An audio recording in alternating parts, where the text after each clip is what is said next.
Welcome back to another podcast episode. I'm so happy you're here. And we're kind of going to take a different direction today than what we've done in our previous episodes. And this is where we really want to give you tactical information that is going to help move the needle in your business. So thanks for joining us today. We're going to talk about mastering your business metrics by understanding your KPIs.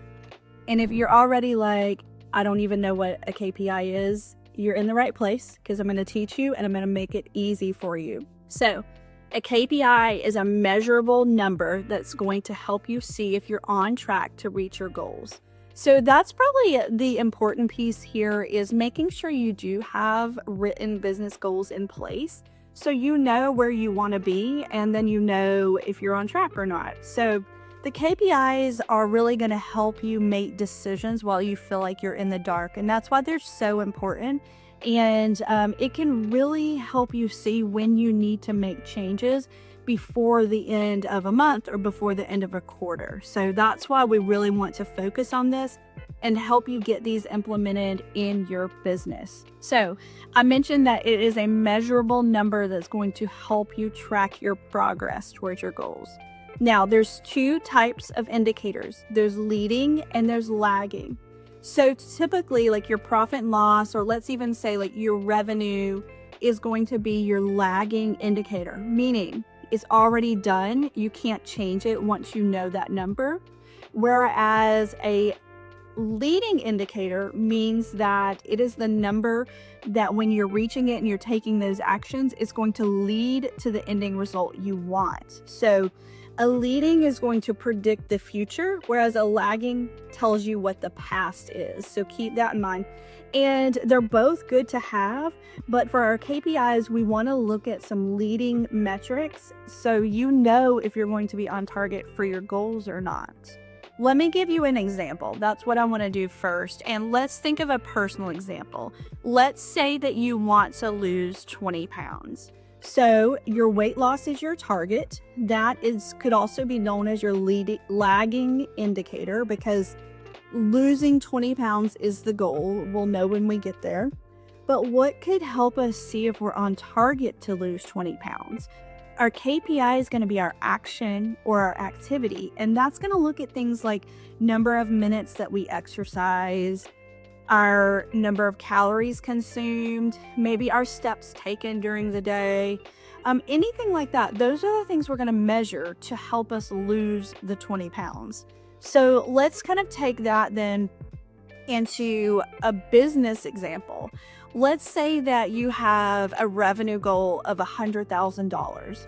So that's your target. Also could be your lagging indicator, meaning you're not going to know if you've reached that $100,000 revenue until the time period has passed. That's either monthly, quarterly, yearly, whatever timeline you're tracking your goals are on. I highly suggest quarterly goals because you will be surprised at how much you can accomplish in a quarter as compared to a year. And when you start to do that quarter over quarter, you're really going to build traction. But back to our example of a business example is $100,000 revenue. So what could help us see if we are going to hit that target in the future? And our KPIs around that would be something like our number of proposals delivered, the number of deals that we've sold, or something like our average deal size, or all of those together. So for example, like at Aligned, we know how many new clients we want to close each month. We know like what our average close rate is, meaning, we're going to win a certain percentage, we're going to lose a certain percentage. And then we already know our average deal size. So if I know all of those numbers, they can predict where my revenue is going to be at the end of the year. So that's why these KPIs are so important, is it's going to help us see if we're going to hit that target or not. So there are several key areas, I guess I would say, that I like to track KPIs for. And now these areas are going to be different based on the type of business that you own and where you're at in that growth cycle. Like a mature company may have different metrics than a growing company. A mature company is also going to have more departments. And so more departments mean more goals, more KPIs. But we're going to look at our sales KPIs, marketing, operations, and finance. And why are we going to look at those four? Because those areas are the main operations. Every business has that department. So like we talked about sales in the last example, sales KPIs are going to be things like your leads. How many leads do we have coming in? What is our lead conversion to a client? Meaning how often do we turn a lead into a client? Number of closed deals we've already had. We also want to look at the sales cycle leak of how long does it take to bring a prospect into your business and then make them a client. Let's say, that might be something like 35 days. Well, if you could shorten that to 25, 20, 15 days, you're going to see a huge difference in your business. And if you weren't focusing on these KPIs, that might be something that you never even paid attention to. And so each individual KPI is going to help us see what needs to be fixed in the business. So going from sales, then we're going to look at marketing. How many new leads do we have? Where are our leads coming from? Do we have social media engagement? Which that one's tricky, because businesses can have huge engagement, but that doesn't always lead to profit. So that's really where we want to be. But marketing, you could also be looking at things like your Google reviews, or how much does it cost to get a new client? That's your client acquisition cost.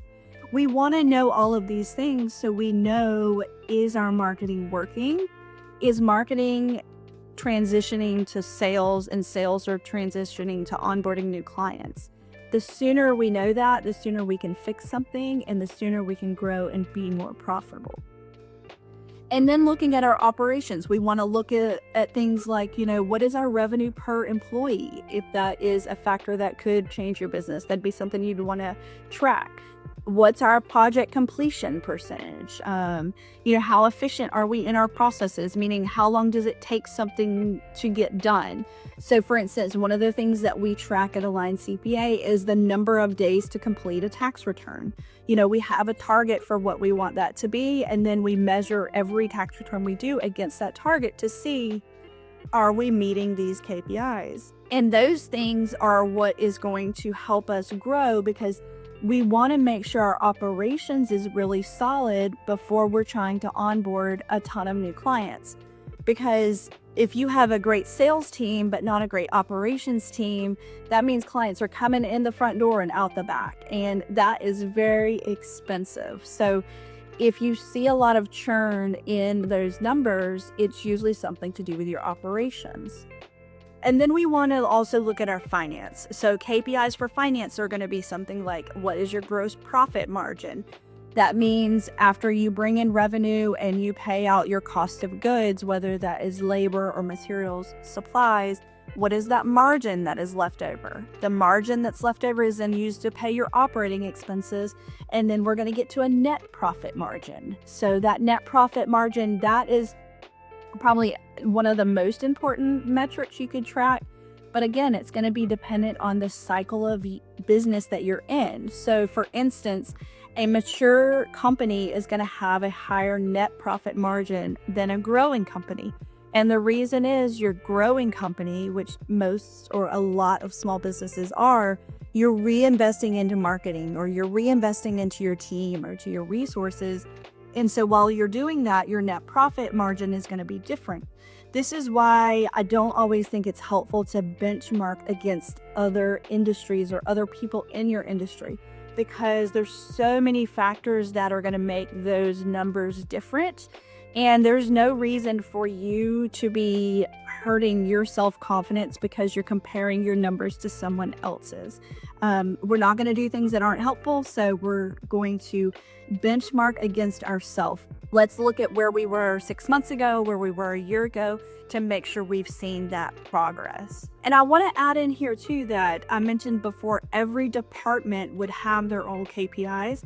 that also applies to every employee. So if you have employee turnover or, problems retaining or attracting employees, KPIs could be a good suggestion to help with that, because you've now created very clear expectations with KPIs, and employees then know what needs to happen. They know what target they're trying to reach. So if you haven't been clear with them and given them those expectations yet, that's something that you'll want to do. And that's whether you have one employee or you have 20. Every employee needs to know what's their number, what's their measure, and like what is that goal that they're trying to achieve in their day-to-day role. So now that we have our KPIs, we want to align those with our business goals, or we want to make sure that they were aligned with our business goals. So we're going to have a written goal of what we want to accomplish. And this doesn't need to necessarily be a financial goal. This could be, I guess we'll probably get into this in another episode, but when you're planning and you're setting goals, you're going to have goal-based planning and then issues-based planning. And what I find is a lot of small businesses need to do more issues-based planning than goal planning. So an issue is like you have this huge issue. There's no reason for you to focus on like what you want revenue to be if you have an operations issue that you haven't fixed yet. So kind of keep that in mind when you're setting goals. Like they don't all need to be financial. But let's say that we have a big goal. Now we're going to attach a KPI to that. So let's say our goal is the $100,000 revenue let's even say that that's our revenue goal for the month. Well, let's figure out how many deals we need to close to hit that target. What's our average deal size? And those numbers, when we add those all together, should help us hit that $100,000. So now we've got our goal, we've got our KPI metric, and we're going to have our KPI target. So let's say if we're wanting to reach that 100,000 revenue, we need to have 5 new discovery consults with clients, because we know 3 of those are going to turn from prospects to clients. Those 5 and that number 3 is now going to be our KPI target. So our KPI is going to be number of discovery consults we had, and then our target is going to say, here's how many we need to have every single week to stay on track. Now, we're going to pull all of that information into a scorecard. And I'm going to give you in the links below a link to a scorecard template that we created that you could use. It's got some example KPIs on there, but I want you to really focus on what metrics would help you in your business and put those into the scorecard and start to track that on a weekly basis. And again, the reason that the timing of that is so important is that scorecard, it is a simple one-shot look that you could use every single week.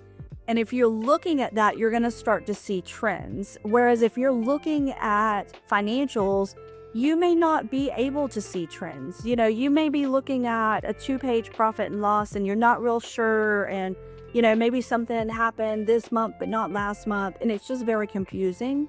Whereas when you're looking at this scorecard, we're going to focus on 5 to 7 numbers. We're going to see very clearly it's either on track or it's off track.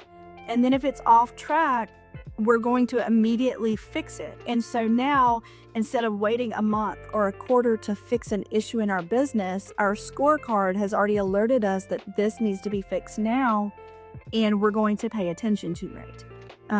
And so we're using all of this data and all of these trends to make better decisions. That's our ultimate goal here is how can we make the best decisions to move the business forward every single day?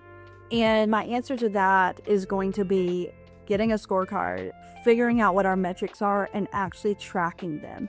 Because honestly, in today's world, and I've mentioned this before, there is so much technology and data at your fingertips that you want to use it to propel your business forward.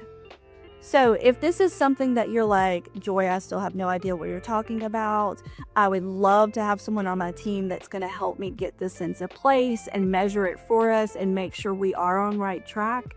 then Align CPA may be a good option for you. We would love to talk to you and see how can we help your business move forward and whether we're a good fit or not.